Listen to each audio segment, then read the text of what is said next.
There's a persistent belief that time heals all wounds, that if enough years pass, if you've built a life and moved forward, then whatever happened in childhood must have faded away.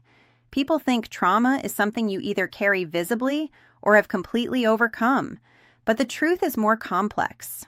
Childhood trauma doesn't disappear. It doesn't evaporate like morning fog.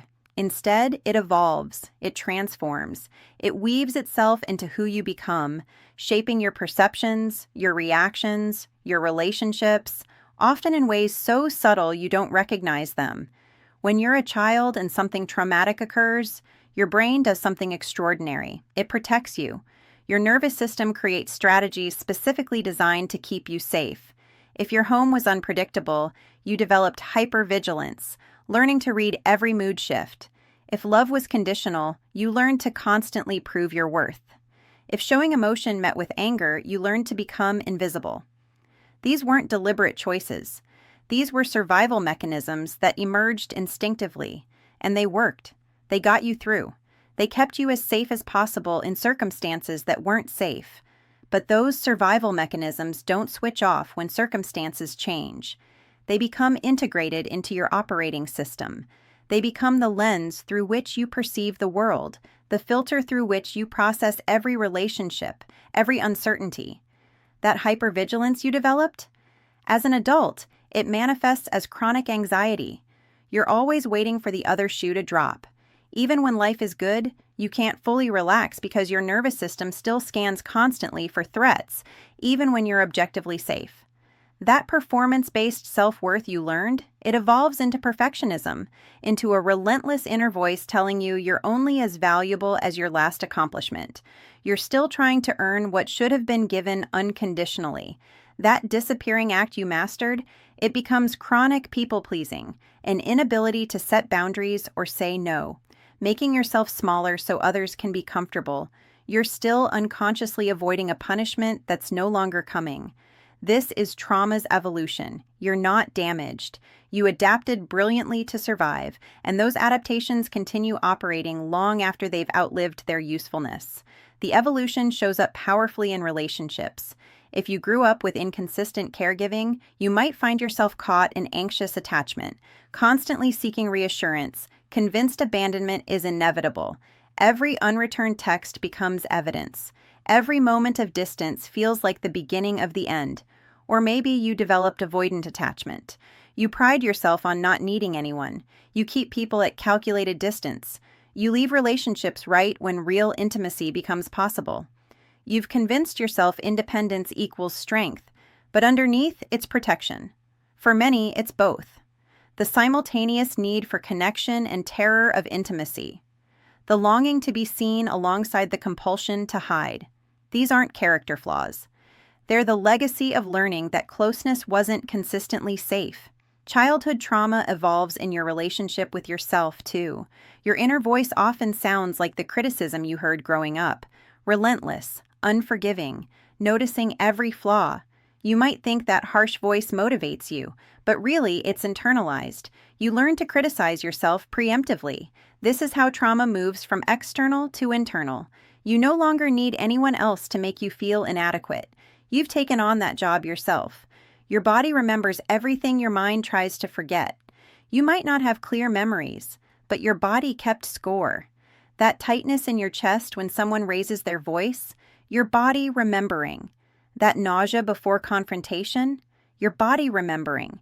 That exhaustion with no medical cause, your body remembering years of constant hyperarousal. Trauma lives in your muscles, your breath, your nervous system. Long after your mind has moved on, your body continues responding to threats that no longer exist. This is why healing can't be purely intellectual. You can understand everything and still find your body reacting disproportionately. Healing requires teaching your nervous system it's safe now. Trauma complicates how you experience emotions. Some people develop difficulty identifying feelings. Emotions become confusing, unnamed. This happens when feelings weren't safe as a child, when sadness was dismissed, anger punished, joy deflated. You learned not to feel, and eventually lost touch with your emotional landscape. Others feel everything intensely, Every slight cuts deep. Every disappointment spirals. This comes from environments where emotions were dramatic, where the emotional temperature was always maximum. You absorbed that pattern. Then there's shame, the most insidious evolution of childhood trauma. Shame says, I am bad, not just I did something bad. Children are egocentric. When bad things happen, they conclude they caused it somehow, that they're too much or not enough. This child logic belief can persist for decades, becoming the conviction that you're fundamentally flawed, that if people really knew you, they'd leave. Shame keeps you isolated. It prevents authentic connection because connection requires being seen, and you learned being seen is dangerous. But trauma's evolution doesn't mean you can't heal. It means healing is a process. It starts with recognition. Understanding these patterns aren't random. They made sense once. Your anxiety, perfectionism, difficulty trusting, all of it was adaptive. The question isn't, what's wrong with me? It's, what happened to me, and how did I learn to cope? This shift changes everything. It moves you from shame to compassion. You're not broken. You adapted brilliantly and now need to update those adaptations. Healing requires grieving the childhood you didn't have, the safety you should have felt, the unconditional love you deserved. This isn't self-pity, it's acknowledging loss so you can move forward.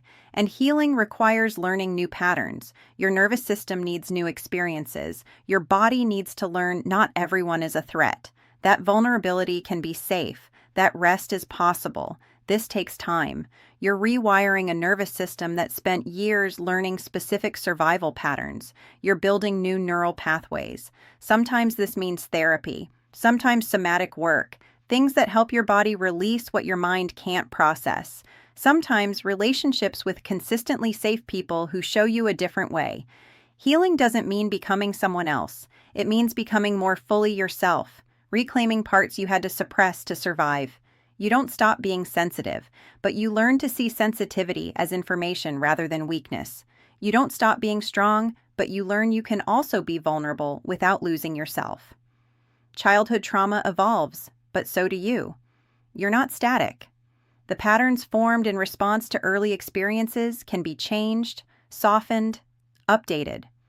The story you tell about yourself can expand beyond what happened to include how you've grown. You are not your trauma, but it's part of your story.